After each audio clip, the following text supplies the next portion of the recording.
Halo cuy. Kali ini Mimin akan ngelanjutin chapter terbaru dari manhwa yang berjudul The Omniscient One. Buat yang belum nonton chapter sebelumnya bisa dicek di playlist ya cuy. Oke, sebelum lanjut dukung terus channel ini dengan cara like, komen, subrek, dan share sebanyak-banyaknya ke teman-teman kalian ya cuy. Dan langsung saja kita ke ceritanya. Login.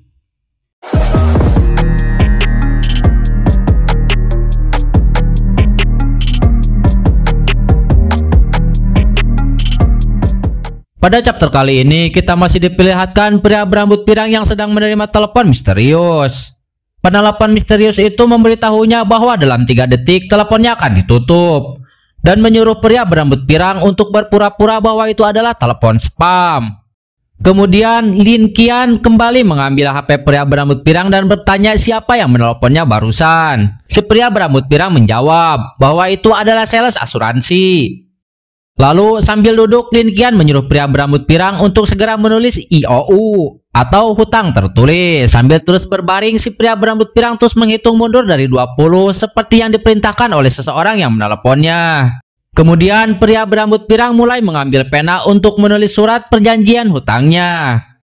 Sebelum menulis surat tersebut, si pria berambut pirang terus mencoba mengulur waktu agar waktu hitung mundurnya selesai tepat waktu. Dan tepat setelah hitungan ke-20, tiba-tiba listrik di ruangan tersebut mati. Lin Qian dan bawahannya bertanya-tanya kenapa listriknya tiba-tiba mati. Dalam situasi tersebut mereka berteriak karena mereka merasakan kalau punggungnya seperti ada yang memukul. Setelah itu mereka pergi keluar dan menyadari bahwa pria berambut pirang telah melarikan diri. Dan mereka mencoba untuk mengejarnya. Di dalam pengejarannya mereka kebingungan karena mereka kehilangan jejak pria berambut pirang tersebut. Lalu mereka berkumpul dan si Lin Qian dengan lantang bersumpah kalau dia menemukannya dia akan menguliti pria berambut pirang hidup-hidup. Kemudian terlihatlah langkah kaki seseorang. Ternyata orang tersebut adalah Huang Ji yang tengah berdiri di pinggir jalan seperti sedang menunggu seseorang. Kemudian terlihatlah si pria berambut pirang yang terus berlari sambil sempoyongan. Dan dia mempertanyakan apakah Lin Qian dan bawahannya masih mengejarnya. Di tengah pelariannya tersebut terlihat tangan seseorang yang terlihat akan menangkap punggungnya. Tangan seseorang tersebut langsung memegang pundaknya dan berkata, "Hei!" Sontak membuat pria berambut pirang kaget minta ampun sampai mengeluarkan air mata. Kekagetannya sampai membuatnya tersungkur ke bawah. Namun pria berambut pirang seperti mengenal pria yang berdiri di hadapannya sekarang. Dan ya, orang tersebut adalah Huang Ji. Sambil melambaikan tangannya, Huang Ji berkata untuk tenang, karena mereka sudah tidak mengejarnya lagi. Mendengar hal itu, pria berambut pirang akhirnya bisa merasa lega. Kemudian, si pria berambut pirang mempertanyakan, apakah Huang Ji yang menelponnya tadi? Sambil menunjukkan HP-nya, Huang Ji berkata, "Benar sekali, ini barangmu, aku kembalikan." Dengan kejadian tersebut, si pria berambut pirang meloncat kegirangan sambil berkata, "Terima kasih sobat, kau menyelamatkan hidupku." Dengan santai Huang Ji berkata bahwa ini bukan suatu yang serius, itu hanyalah tantangan kecil untukmu. Kemudian si Huang Ji bertanya, "Kenapa kau tidak melapor polisi?" Pria berambut pirang menjawab bahwa dia tidak bisa, karena jika sekolah mengetahuinya itu akan berdampak buruk untuknya. Sambil memasang wajah serius, Huang Ji berkata, "Kau lebih memilih hutang 100.000 yuan?" Sambil malu-malu pria berambut pirang menjawab, "Ya bagaimana lagi, itu kondisi terpaksa." Nah, sedikit informasi coy, 100.000 yuan itu setara dengan 223 jutaan ya, kurang lebih. Kemudian pria berambut pirang membungkukkan badannya di depan Huang Ji untuk berterima kasih dengan serius dan memperkenalkan namanya yaitu Lin Li dan berkata jika Huang Ji membutuhkan bantuannya, Huang Ji bisa mengatakannya dan Lin Li akan melakukannya sebisa mungkin. Alih-alih meminta imbalan, sambil berjalan Huang Ji menyuruh si Lin Li untuk mengikutinya. Namun si Lin Li merasa kebingungan dan bertanya kepada Huang Ji akan pergi kemana kita. Huang Ji menjawab bahwa Lin Li akan mengetahuinya sebentar lagi. Kemudian sambil terus mengikuti Huang Ji, si Lin Li menanyakan nama Huang Ji dan akan menyimpan nomornya di HP-nya. Sambil terus berjalan Huang Ji menjawab, "Namaku Huang Ji, tapi jangan disimpan dengan nama itu." "Terus apa yang harus kutulis?" ucap Lin Li dari belakang. Sambil memegang rambutnya, Huang Ji berpikir sejenak dan akhirnya mendapatkan sebuah nama dan menyuruh Lin Li untuk menulis dengan nama Hua Shua. Kemudian setelah Lin Li menyimpan nomor HP-nya Huang Ji, Si Linli masih kebingungan dan mempertanyakan bagaimana Huang Ji bisa mengetahui nomor HP-nya. Huang Ji menjawab, "Bukankah kau menolongku untuk memanggil ambulans sebelumnya? Aku memintanya ke rumah sakit." "Oh begitu," ucap Linli. Kemudian saat memperhatikan langkah Huang Ji, si Linli merasa kalau langkah kakinya Huang Ji memiliki gaya jalan dan langkah kaki yang unik. Menurutnya sulit untuk dijelaskan. Tapi menurutnya itu sangat keren karena Linli merasa Huang Ji memiliki kehadiran yang luar biasa dan mempertanyakan apakah dia akhirnya menemukan seorang master. Karena penasaran, akhirnya si Linli berkata kepada Huang Ji bahwa langkah kakinya sangat menarik. Mendengar hal itu, dalam hatinya Huang Ji berkata, "Kau memiliki mata yang bagus untuk sadar akan teknik unik ini yang baru saja dia buat." Kemudian kita dibawa flashback saat Huang Ji mempelajari teknik tersebut. Pada saat itu Huang Ji menjelaskan bahwa tekniknya bernama Universal Internal Sutra. Ini adalah teknik yang dia kembangkan hari ini, konsisten dalam pergerakan 3 grup. Grup pertama melibatkan teknik pernapasan dan postur tubuh. Kau bisa melatih ini sambil berjalan, gerakan sinergis, perut dengan langkah kaki, dan pernapasan menggunakan tekanan. Ini meningkatkan keharmonisan organ dalam dan dalam jangka panjang ini bisa meningkatkan masa hidup. Dia berlatih ini selama 1 jam dalam perjalanannya ke sini. Dan dia sudah merasakan masa hidupnya bertambah 5 jam. Walaupun ini tidak selalu konsisten dan tergantung dari berapa akurasi gerakan yang dilakukan, keuntungan jangka panjang tetap signifikan. Benefit kedua adalah koordinasi fungsi tubuh dan hormon. Membuang racun dan ketidakmurnian. Ini memperbolehkan tubuhnya untuk terlatih lebih efisien dan presisi mengontrol organ dalamnya. Dia bisa dengan cepat membuang bahkan racun berbahaya dalam tubuhnya, kecuali mereka menyebabkan kematian langsung. Benefit ketiga adalah memperkuat kepekaan bioelektrik, memperkuat respon alami, dan mempertajam sensor persepsi. Manusia bisa merasakan sakit karena tubuh mengirim sinyal bioelektrik ke otak, di mana akan mempengaruhi neurotransmitter, meningkatkan konsentrasi sejumlah hormon, dan memberikan timbal balik ke dalam kesadaran kita tentang sensasi itu. Sambil mengeluarkan energi dari tangannya, Huang Ji berkata, "Dari teknik ini, kita bisa menyimpulkan orang dengan kepekaan bioelektrik yang lemah lebih mungkin mengalami kelemahan berpikir, ketidakpekaan, dan lamban. Sebaliknya, kepekaan tinggi menyebabkan reaksi yang cepat dan mempertajam nalar." Dan dari hasil prediksinya, selama dia melatih ketiga gerakan ini selama 8.000 jam, dia akan bisa mengontrol bioelektriknya semaunya, mencapai keefisienan energi sampai 100%, seperti perpetual motion machine. Namun bagi Huang Ji, semua itu masih jauh dari kata cukup, karena menurutnya menguasai ini sangat luar biasa sulit. Bahkan dengan kesadarannya secara konsisten menyesuaikan dengan persentase penyelesaiannya hanya 13% dan itu tanpa gangguan.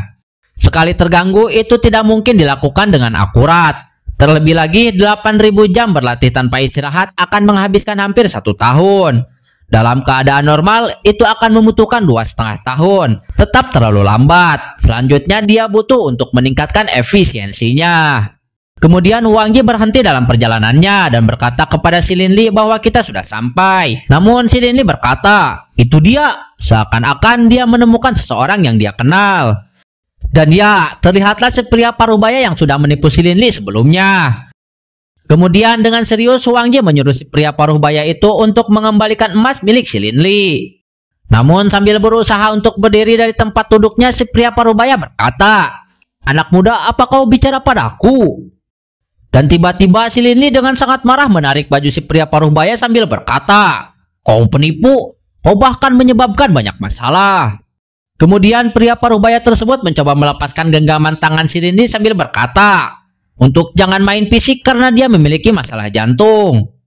Si Linli pun melepas sengkraman tangannya dan berkata, "Kau pikir bersikap seperti orang tidak tahu apa-apa akan menyelamatkanmu." Namun di saat yang sama tangan Huang Ji seperti menahan badan si Linli.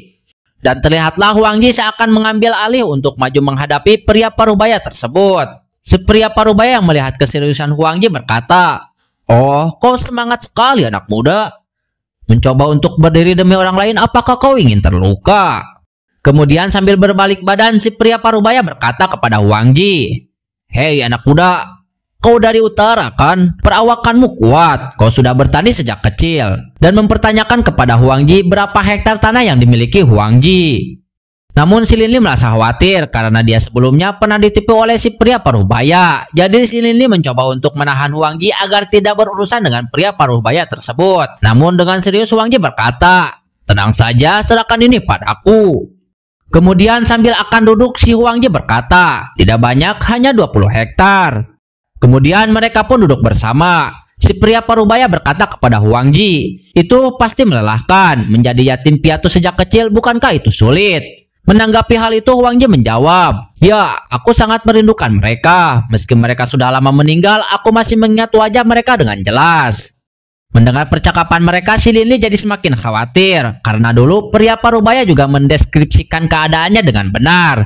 Dan berpikir jika pria paruh baya menyelidikinya dulu. Dan si Linli tidak menyangka si penipu itu akan tahu juga tentang Huang Ji. Menurutnya ini sangat gawat, karena sekarang Huang Ji juga akan terjebak dalam tipuannya. Kemudian si pria paruh baya berkata, "Kau sangat mencintai keluargamu, tapi kau mempunyai kesulitan dan tidak punya pilihan selain meninggalkan kerabatmu yang tersisa. Orang-orang harus berjuang untuk masa depan mereka, walaupun kau kurang dalam pengetahuan budaya, kekuatan fisikmu mengimbanginya. Teruslah berlatih dan kau tidak akan terkalahkan." Kemudian si Linli berusaha untuk menguji si pria paruh baya dengan menyuruh si pria paruh baya untuk memberitahukan pekerjaan apa yang dikerjakan Huang Ji. Sambil meminum kopi dengan santai, pria paruh baya menjawab bahwa dia hanyalah seorang pelajar, berlatih olahraga dan mengendalikan kaki ini untuk mencari nafkah di masa depan. Namun dengan tatapan mata yang serius, Huang Ji berkata, "Kau pasti mengira aku berlatih atletik di sekolah olahraga dan datang ke kota besar karena atletiku." Dan Huang Ji menambahkan, "Sayang sekali aku sudah lama putus sekolah. Aku tidak pernah berlatih atletik. Aku datang ke kota hanya untuk mendapatkan ijazah." Mendengar hal itu, si pria paruh baya berkata, "Apa yang kau katakan?" sambil bertanya-tanya. Kemudian sambil berdiri, Huang Ji berkata, "Kau sekarang berumur 52 tahun. Apakah kau berencana untuk terus hidup tanpa tujuan? Dan kau sebut dirimu mantan polisi. Keahlianmu hanyalah untuk menipu orang." Mendengar hal itu, si pria paruh baya berkata, "Hah? Aku dulu polisi. Aku tidak ingat itu." Namun Huang Ji terus mendesaknya dengan berkata, "Gak mau ngaku ya? Takut orang tahu siapa kau? Berjuang di perantauan, hidup tidak mudah ya? Kenapa kau kembali ke desa? Apa kau mencuri sesuatu dari seseorang dan sekarang mereka memburumu? Kau jelas sangat membutuhkan uang, tetapi kau tidak berani menunjukkan wajahmu. Hidup dengan nama palsu, mengais siapapun yang mengajarimu pasti sangat kuat." Dengan semua perkataan Huang Ji tersebut, terlihat tangan si pria paruh baya seperti sangat ketakutan. Bahkan wajahnya sampai mengeluarkan keringat dingin, seakan-akan perkataan yang dilontarkan Huang Ji semuanya benar. Kemudian Huang Ji terus berkata kepadanya bahwa menipu itu hanya satu hal, tapi menindas siswa itu sangat mengesankan, membuat si pria paruh baya seperti terus tertekan. Namun yang paling membuat pria paruh baya terkejut adalah saat Huang Ji berkata jika anak laki-lakinya hampir seumuran dengan Huang Ji. Sontak membuat pria paruh baya mempertanyakan bagaimana Huang Ji bisa tahu kalau dia punya anak laki-laki. Sambil duduk di atas meja, dengan santai Huang Ji menjawab bahwa dia bisa mengetahuinya dari membaca raut wajah pria paruh baya tersebut. Sambil tertunduk lemas, si pria paruh baya merasa aneh bagaimana mungkin hanya dengan melihat wajah bisa mengetahui semuanya. Kemudian sambil mencoba menepis semua itu, pria paruh baya berkata, "Ah, anak muda zaman sekarang sungguh luar biasa." Namun dalam hatinya dia berkata, membaca wajah mengacu pada analisa ekspresi wajah, bahasa tubuh, dan ucapan seseorang untuk menyimpulkan pikiran dan masa lalunya. Kemudian sambil berdiri Huang Ji berkata dalam hatinya, dengan menggunakan teknik percakapan agar selaras dengan psikologi mereka, kau membuat mereka percaya bahwa kau tahu segalanya tentang mereka. Dan menurutnya keterampilan membaca wajah orang tua ini sangat unggul, sulit bagi orang biasa untuk memahaminya. Tapi sayang sekali dia bertemu denganku. Dan menurut Huang Ji dengan kemampuan omnisciennya, kemampuan membaca wajah itu tidak ada apa-apanya di hadapannya. Dengan raut wajah yang penuh gelisah, si pria paruh baya berkata dalam hatinya, menurutnya kemampuan membaca wajah Huang Ji ini sangat menakutkan. Sepertinya aku menemukan sainganku. Oleh karena itu pria paruh baya jadi merasa khawatir dan bertanya-tanya bagaimana keluar dari masalah ini. Dan mempertanyakan apakah Huang Ji mempunyai hubungan dengan organisasi itu. Kemudian sambil mencoba untuk berdiri, si pria paruh baya berkata, "Baiklah, sepertinya kita harus menyelesaikan semua ini." Mendengar hal itu, Lin Li kembali kesal dan berkata, "Apa yang akan kau lakukan? Apa kau pikir kami takut kepadamu, Pak Tua?" Tiba-tiba si pria parubaya berteriak dengan berkata, "Odma!" Kemudian terlihatlah pria berbadan kekar dengan mata yang mempunyai goresan silang. Si Odma berkata, "Ada apa?" Lalu si pria parubaya dengan lantang berkata, "Ayo kita berangkat bersama." Melihat hal itu, si Lin Li jadi sangat panik, mengetahui bahwa si penjaga toko tersebut ternyata rekan dari si pria parubaya. Namun dengan santai si Odma berkata, "Apa maksudmu pergi bersama?" Sontak membuat si Lin Li jadi kebingungan. Kemudian si Lin Li dikejutkan karena si pria parubaya kembali melarikan diri dan mengajak Huang Ji untuk segera mengejarnya. Namun langkahnya dicegah oleh si Odma dengan menarik baju si Lin Li sambil berkata, "Mau kemana kau?" Sambil mencekik leher si Lin Li, si Odma berkata, "Orang tua itu belum membayar. Kau kenal dia kan?" Dan menyuruh si Lin Li untuk menjelaskannya. Si Lin Li hanya bisa terdiam karena takut dengan si Odma. Kemudian Huang Ji membayar semua makanannya. Namun si Lin Li merasa kesal karena lagi-lagi dia telah tertipu. Kemudian mereka pun berlari untuk mengejar pria parubaya tersebut. Dan terlihatlah dari atas pria parubaya tersebut terus berlari dari kejaran Huang Ji dan Lin Li. Kemudian karena merasa terpojok, pria parubaya menggedor jendela rumah milik orang lain. Dan saat Huang Ji dan Lin Li akan menangkapnya, seorang pria membuka jendela kamarnya karena berisik akibat pria parubaya menggedor kaca jendelanya. Dan langkah mereka pun jadi terhambat.